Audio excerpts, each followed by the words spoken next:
All right, I want you to picture something. The desert, midday. The sun is just a hammer of white light beating down on the sand. You know that kind of heat where the air itself seems to bend and warp?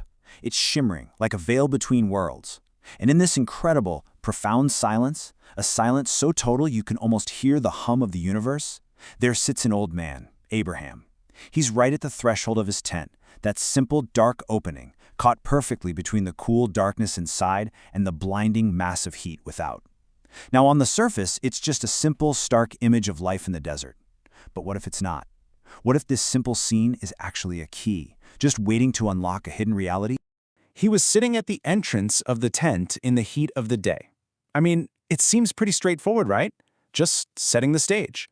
But according to the Zohar, the foundational text of Jewish mysticism, there are no simple images in the Torah. Not a single one.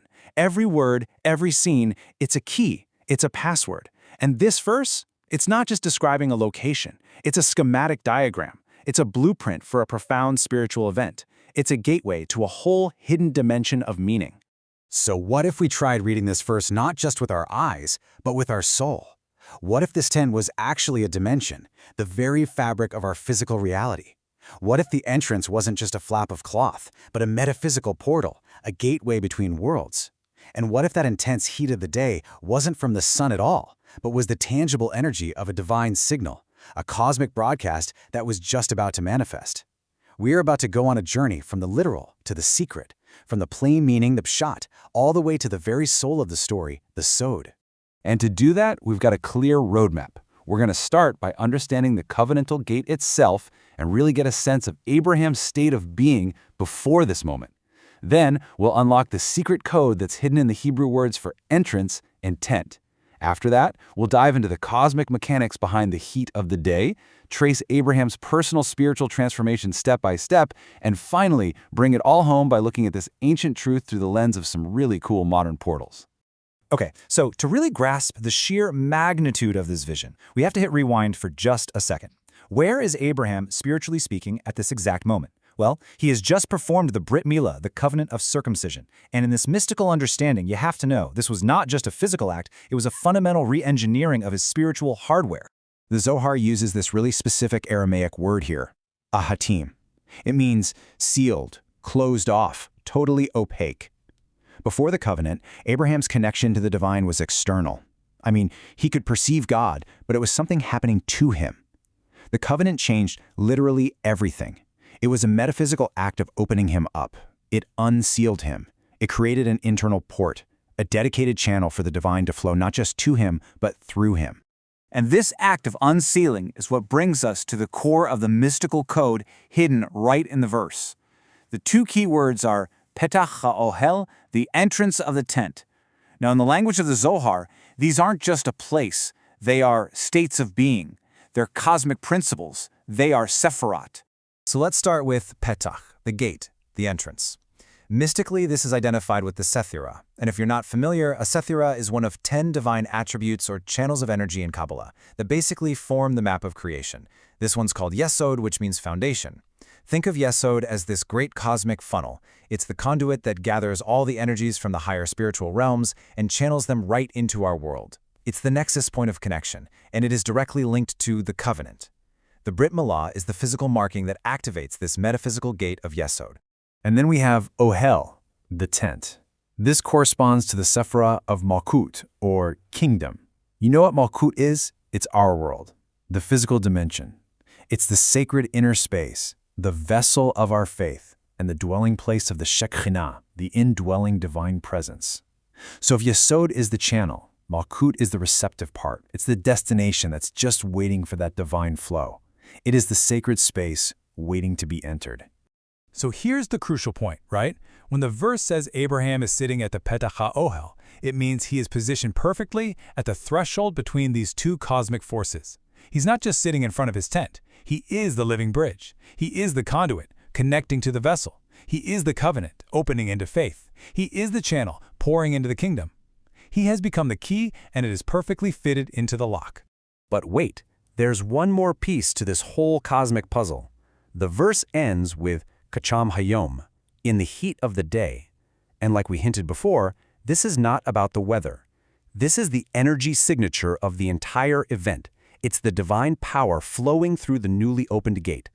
The Zohar is super explicit about this. It says the heat of the day is the right side shining. Now, on the map of the Sephirot, the right side represents pure, expansive, unrestrained giving. It's the side of boundless love. This is not a destructive heat. It's the radiant warmth of an open channel just flowing with spiritual energy. Its color is this brilliant, encompassing white. It's the complete opposite of the left side, the side of Gevura or restraint, whose color is red and whose job it is to create boundaries.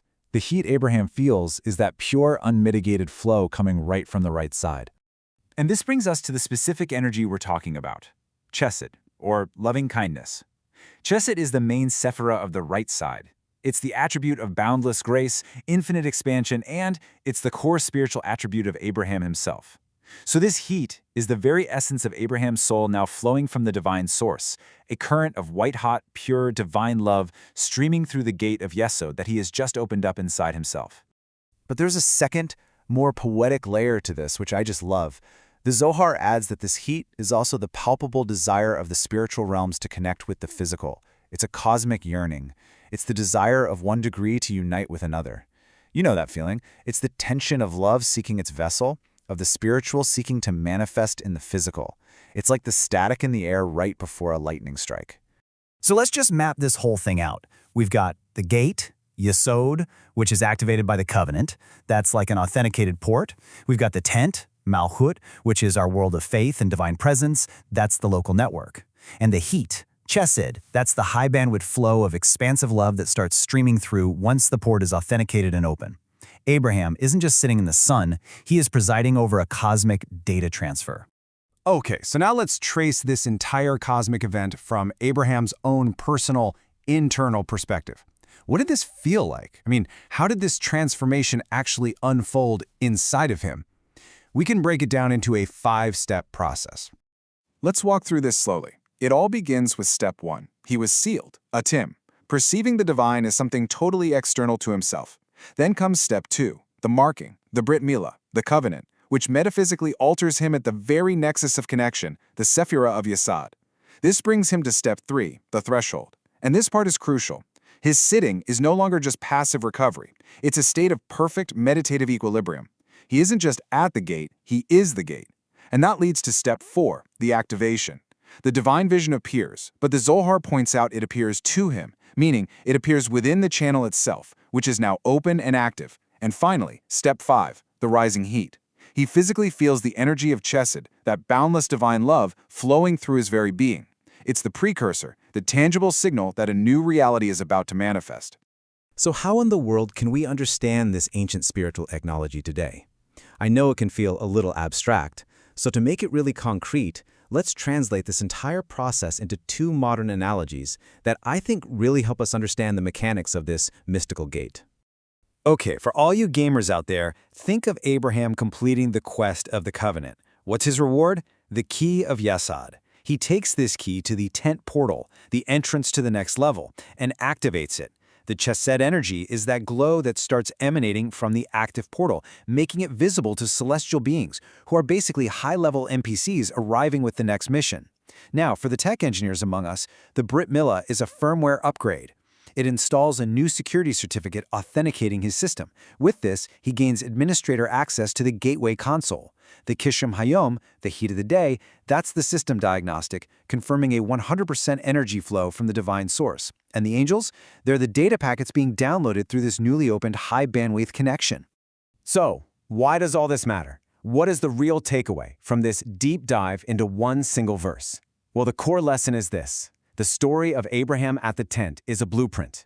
It teaches us that true connection isn't passive. It's not something that just happens to us. It requires us to actively prepare a vessel, to consciously open a gate within ourselves through our actions, our commitments, and our sincere desire to connect. And maybe this is the most powerful idea of all. We spend so much of our lives trying to avoid the heat of the day. You know, the intensity, the pressure, the overwhelming moments. But what if that heat is not something to run from? What if it's the very sign that the channel is open, that energy is flowing, and that a new reality, a new vision, is about to appear right at our doorstep? Thank you for joining us for this complete journey through the Pardes. We hope these ancient truths help you and your family improve your own dimensions this week. If you enjoyed this full chapter deep dive, please like, subscribe, and share which part of the journey touched your soul in the comments. We'll see you in the next chapter.